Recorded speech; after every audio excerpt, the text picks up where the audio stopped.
いカゾンです。前回はねバッテリーが切れてしまってね、どうもすいません。なんか話の途中でプツッと切れちゃったんでね、今回は、バッテリー問題なくバッテリー対処をしてきたんで大丈夫です。あと前回ねトラブルたくさんあってね、一番最初に録画しようと思ったやつは録画できてなかったんでね、あれはテイク2なんですね。で今回は、バッテリーの問題をなくすためにね、GoPro の外部につけるバッテリーを使って録画してます。だから多分、ね、問題なく今回は切れることがないと思います。あと前回省いたんですけどね、交差点でね、なんか車が1台僕が曲がろうとしているところでね、なんか交差点に赤信号のところ突っ込んでったやつがいるんですよね。あれは僕はまっすぐ行ってたらどうなってたんだってやつですよね。それで右に曲がろうと思って待ってたらね、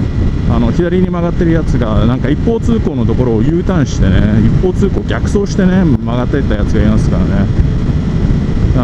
喋りながらここに動画出しておきますよね。やめてほしいですよね。特にバイクに乗ってる時なんかそういうのになんかすごいなんか敏感になってるから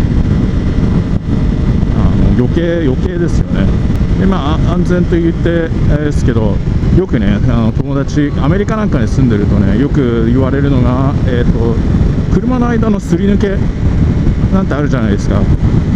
あれはアメリカほとんどねやっちゃいけないんですよね。やっていいって言ったらこのカリフォルニアぐらいなんですね。車のね人にねインタビューで聞くと、なぜやらない方がいいのかと聞くとあれですね、なんか危ないから危険だからって言うんですね。それで、ね、ウェブページなんか見ていてもね、なんかバイクのページとか見てて、すり抜けはねリスクが高い走り方ですって書いてあるんですよね。でもなんか最近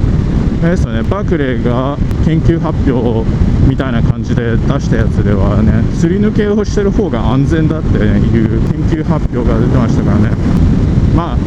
個人個人のあれですからね、やりたい人はやればいいんですけど、僕はね交差点とかなんかでね渋滞なんかしてるときはすり抜けして前に出ます。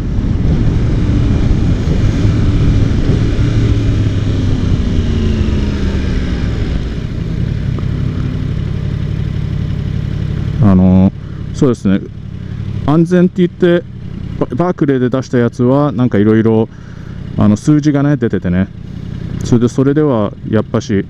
安全だっていうだけじゃなくてね、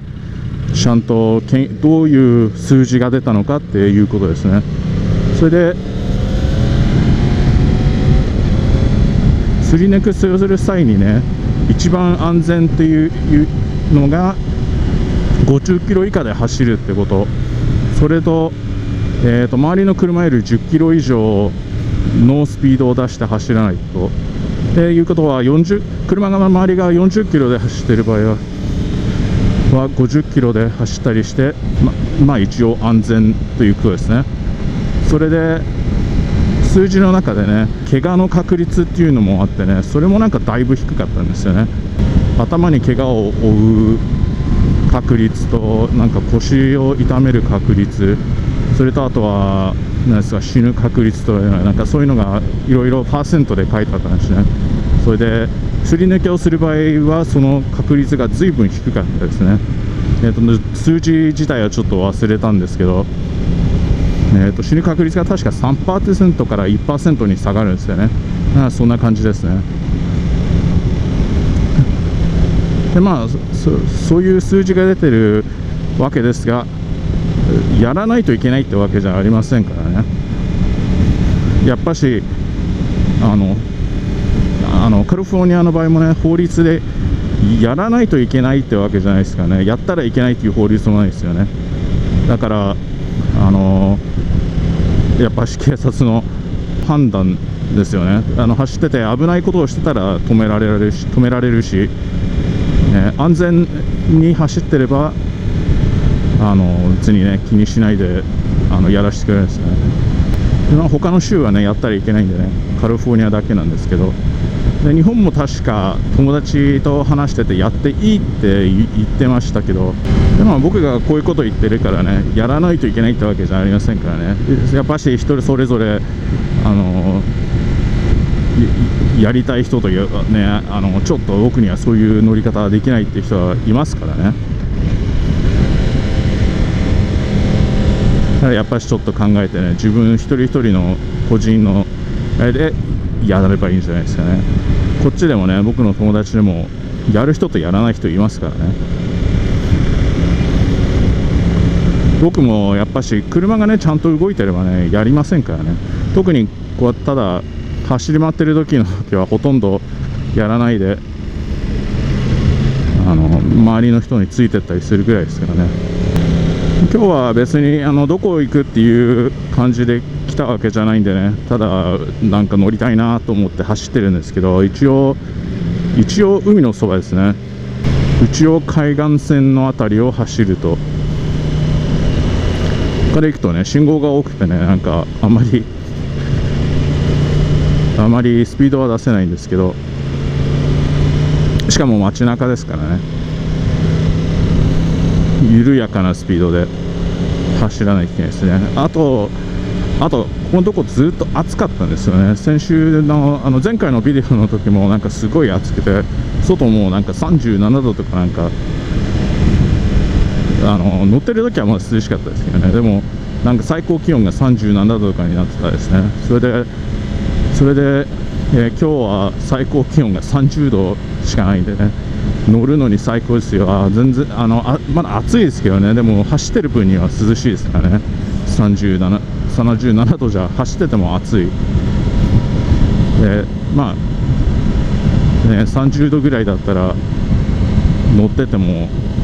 楽ですからね。でまあ海のそばなんでね、ここら辺はなんか本当にお金持ちの人が住んでるようなところでね、海沿いを全部家が建ってるんで見えないんですけどね。今日は全然何も考えないで出てきたんでね、話すことがわからないですね。なんか何も考えずに出てきたんで、まあ適当に話してるんですけど、後で編集するのが大変ですね。こういう何も考えないで出てきた時にベラベラ喋ってるだけですから、ずっと。この前友達と話しててね、日本の携帯のことを話してたんですけどね、なんで日本の携帯はねなんつうんですか、パカって2つに割れるような感じの携帯がまだ流行ってるじゃないですか。あれってなんでですかね。日本だけですよね、あれ。アメリカなんかで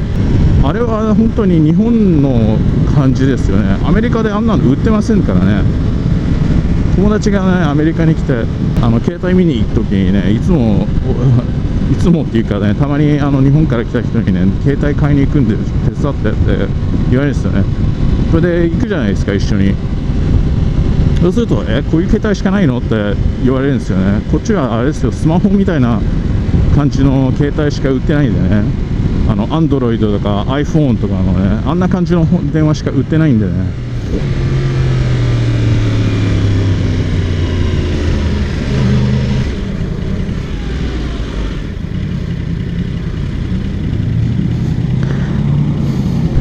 こっちはねスマホみたいな感じの電話が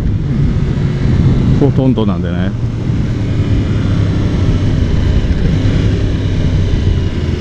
スマホみたいな電話がばっかなんでね、ああいう2つに折れる電話ほとんどないですよね。何でしょうかね。それであともう一つ疑問にいつも思うのが、